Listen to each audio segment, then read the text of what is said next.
What the heck, Chairman? Let's maybe pause for John to get here. Okay. So we might as well start the meeting and. Well, here, let me see if I can. Hold on one second. Let's see if he's coming. This is absolutely gorgeous.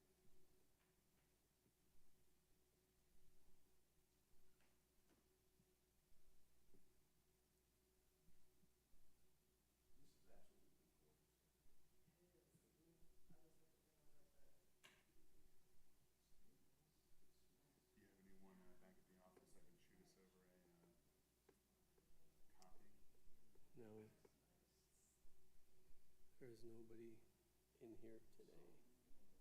Karen left.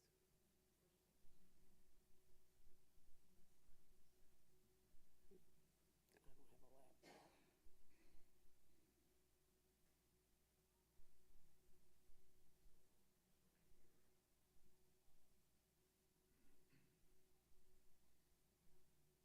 Yeah, Johnny, it's Ron. It's 5:16. We're at the board meeting. Just wondering if you're showing up or not. I didn't know. You didn't pick up.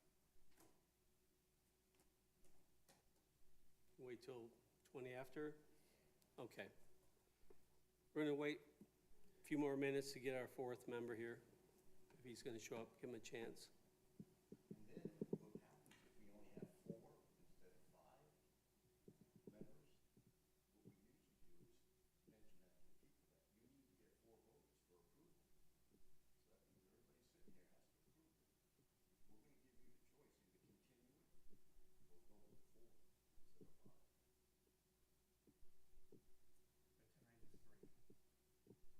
tonight is 3. 3. 3 you can't. I don't go home. Well, Garrett, Yeah, the requirement's not a code requirement, so the standards for variance in the code don't say you need a supermajority of the members of the board, which would be 4 out of 5 to approve, rather than a simple majority.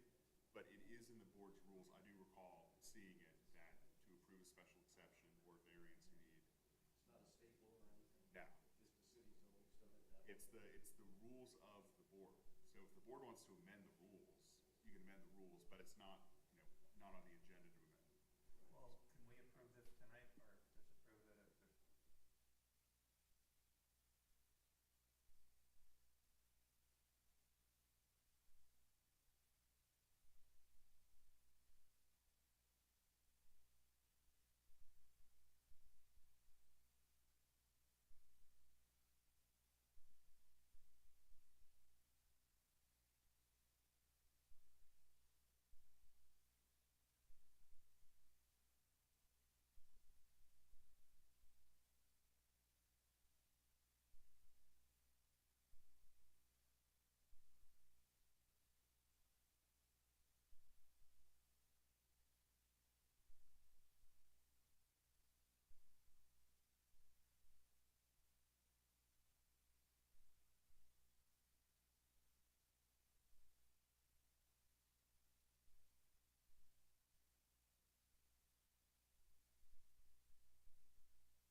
Good evening.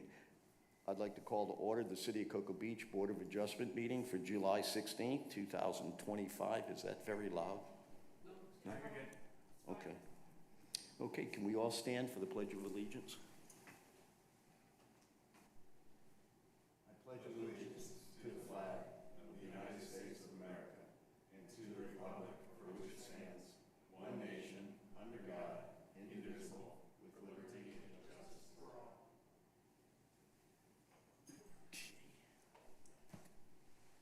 Can we have a roll call, please? Roll call. Here.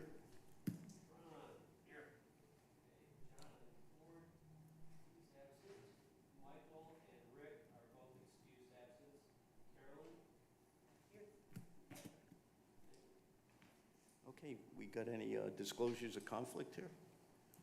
I reviewed went on site, that's it. Okay, good. Did you want to vote on the minutes? Was that next? Yeah, I jumped one. Yeah, that's right. We'll finish seeing if anybody got a conflict. No, I don't. No, I went to the site. Yeah. But, Okay, how about the approval of last month or 2 months ago meeting minutes? Move to approve. Second. Yeah. Aye. And I guess the city attorney gets to swear in some witnesses if we have some.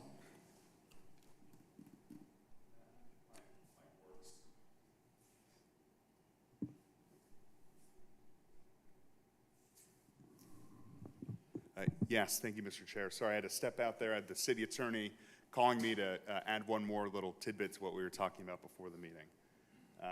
I heard you all went through and mentioned that or stated for the record that there's no conflicts of interest. Are there any ex parte disclosures? Anyone on the board speak to the applicant regarding this measure? No. All right, very good. Good to hear. If you all bear with me for just a moment, I have a short script to read. This is a public hearing to review a request for a variance. Any individual, including the applicant, staff, witnesses, or members of the public who plan to speak or offer testimony during the public hearing, if you can please rise now so I can swear you in. Do you promise or affirm to tell the whole truth and nothing but the truth? All right, very good. Thank you so much. So board, a variance like an application for a special exception, the hearing is quasi-judicial in nature, which requires that we comply with certain procedural requirements established in Florida law. These proceedings are more formal than normal proceedings, but are less formal than a normal judicial proceeding. Any decision made by the board, it must be based on competent, substantial evidence presented to the board during this hearing. Please note that only competent, substantial, fact-based testimony or evidence will be considered by the board in its deliberation and in voting on this item. Pure speculation or mere opinion is not enough to satisfy that requirement. If you have any questions about that, please let me know during the meeting. And at this time, Corey, has this item been properly advertised? It has. All right, very good. And the record reflects that. I'll note for the record. All right, and if at this time there are no questions from the board, I think staff's ready to go. Good. Okay, so we have no old business. Under new business, we have one variance request, and it's case number PZ-25-16. And who's going to present that to us first? You? I can. And then we'll let the owner come up, and then we'll, there's a couple of gentlemen here who may want to speak. Right. So staff report, case file PZ 25-16. This is a request for a 6-foot reduction to the 25-foot front yard setback requirement in the RS1 zone district. And the zoning for 25-foot setback is under section 2-06 of the city code. Staff agrees with the allowance of this based on a few facts that I saw. The owner's house was built on an angle to the property lines, and so they're not set like normal houses at this point.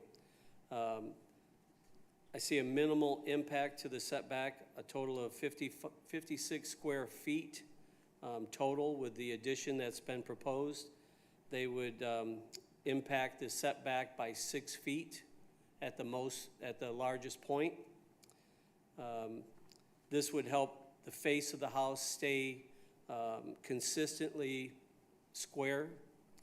It doesn't look like there'll be any impact to the neighbors. This is on a dead-end road, and there's only one other house across the street from them, so I don't really see any impact on the neighbors. This is a family-owned and lived-in home that's been there for 2 generations now, right? 2 generations. And I really don't see any issue with the street down there. It's a no parking, no towing, no launching end of the street. And that's what I have to say. Oh, okay. I guess would the applicant like to come up and address us? That should be green, so you should be able to speak into it. I'm Anders Bergman. I'm the inheritance owner of the property itself. And it's a long time. I grew up in this house. Looking at the layout and the space, it's even worse.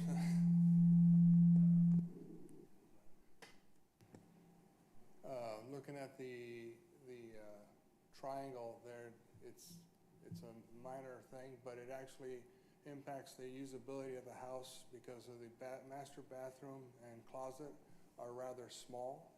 So this is where this addition is needed. We're going to follow all the rules as required. Are you got anything else? Pretty much all that I have there. And I want to thank you for your time being here. I am ready if I'm allowed to.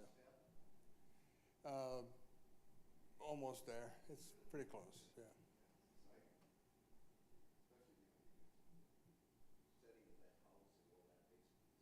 Right. Yeah.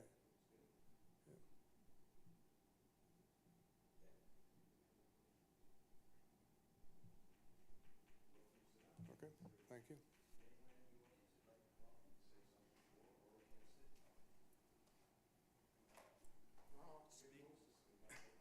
I'm sorry?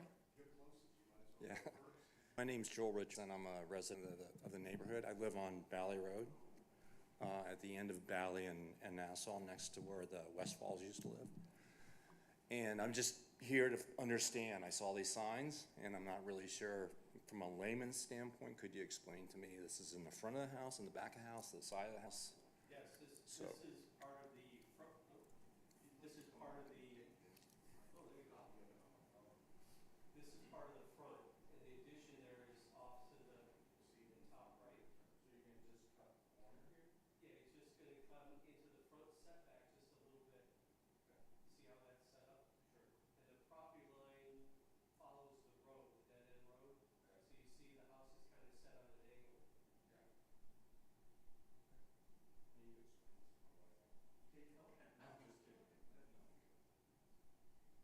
All right, that's all my questions. All right, the other gentleman? Yes, sir. Hello, Jim. My name is Trevor Doughty. I live at 708 Nassau, which is immediately opposite the property you're talking about. And just to confirm, we have no objections whatsoever to the proposal.